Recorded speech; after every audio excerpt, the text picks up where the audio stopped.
Aksi kekerasan Israel terhadap Palestina kerap berulang. Palestina yang tidak berdaya menjadi bulan-bulanan di tanahnya sendiri oleh para pendatang yang menamakan Zionis. Seperti apa sejarah kependudukan Zionis Israel di Palestina? Untuk pembahasnya sudah bergabung bersama kami Ketua Program Studi Kajian Timur Tengah Universitas Indonesia, Yon Mahmudi. Selamat pagi Pak Yon, apa kabar?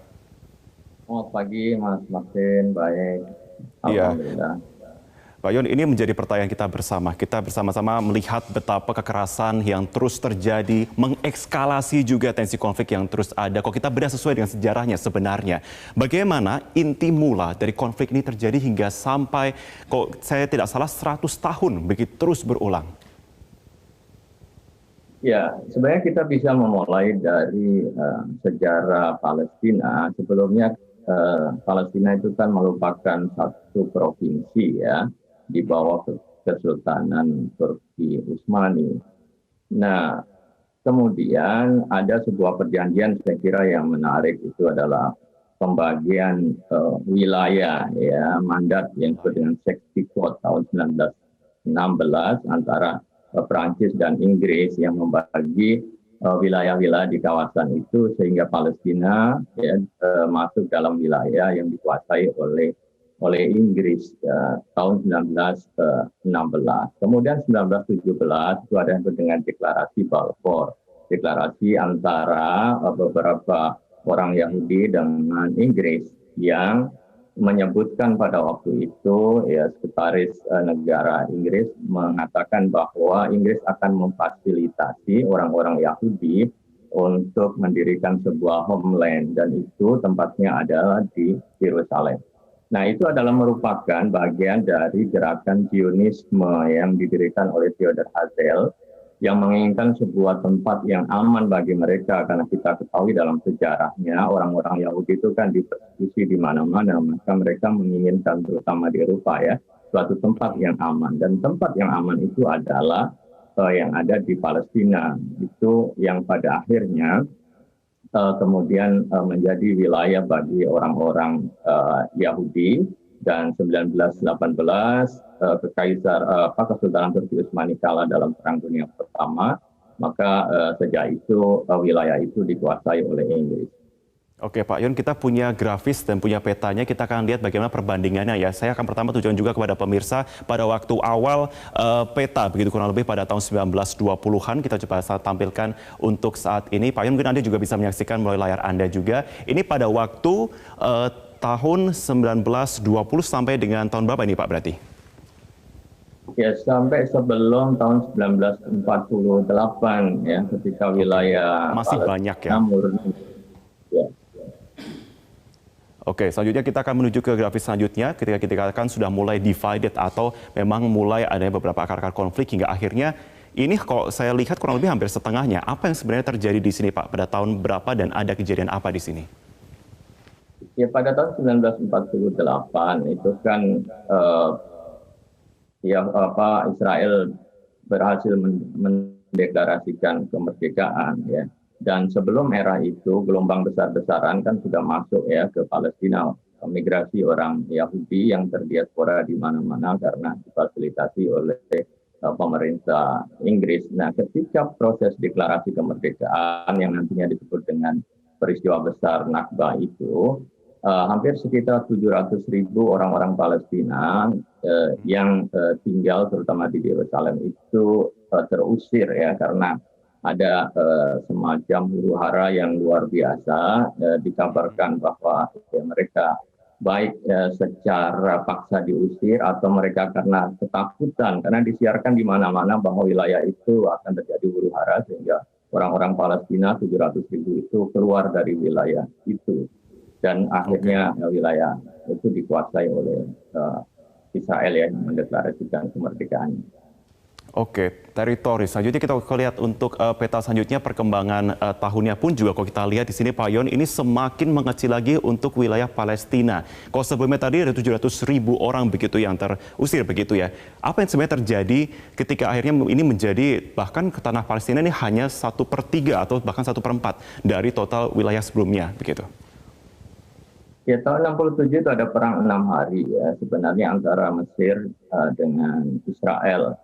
Nah, kemudian Jordan ikut terlibat. Nah, wilayah Jordan itu pada waktu itu melingkupi juga. Jadi Palestina di bawah kekuasaan Jordan ya. Jadi ada Gaza, kemudian juga tepi barat ya Yerusalem yang di dalamnya itu. Nah, dalam perang itu eh, Mesir dan Yordan dan juga Suriah kalah, sehingga apa yang terjadi, wilayah Gaza kemudian wilayah Yerusalem, terutama Yerusalem itu bisa dikuasai, diduduki oleh Israel, walaupun kemudian pendudukan itu tidak dianggap sah oleh PBB ya, karena itu sebuah pencaplokan suatu wilayah. Tapi pada hakikatnya kemudian Gaza tepi barat itu yang di dalamnya ada Yerusalem masuk dikuasai, diduduki oleh Israel, kemudian Semenanjung Sinai juga, termasuk dataran Golan. Sebenarnya mereka semakin luas ya jangkauan dari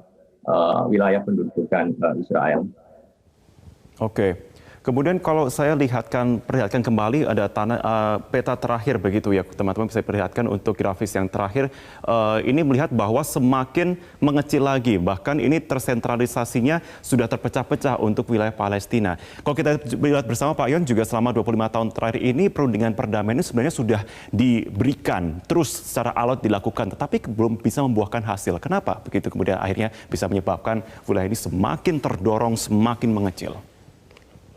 Ya, hal yang sangat fundamental adalah negara Israel itu melakukan sebuah proses penambahan wilayah ya, melalui pendudukan atau pemukiman-pemukiman baru yang ada yang menyebutnya sebagai bagian dari aneksasi ya. Jadi menguasai wilayah yang baru dengan cara membuat pemukiman ya, pemukiman yang ada yang di dalamnya ada orang Palestina, orang Arab Palestina, baik itu Muslim maupun Nasrani, kemudian setelah itu diusir karena mereka kan pelan-pelan membuat pemukiman yang mengitari wilayah-wilayah komunitas Palestina. Dengan cara itu, ada yang mengatakan disebut sebagai creeping annexation, jadi melakukan aneksasi seperti pelan-pelan seperti merayap gitu ya, yang pada akhirnya wilayah-wilayah itu akan keropos.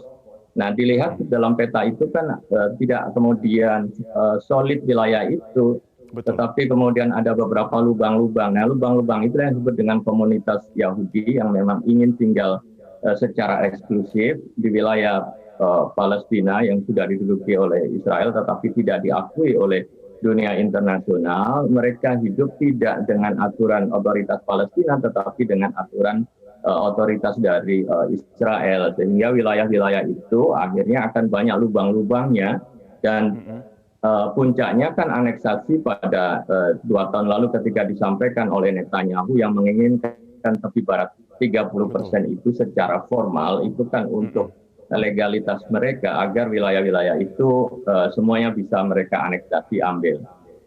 Oke, Pak Yon, kalau kita bicara soal saat ini sudah memasuki critical condition, apa kiranya yang bisa terjadi, the worst possibly happen, yang terjadi ketika keadaan kritikal ini terus berlanjut hingga beberapa tahun ke depan?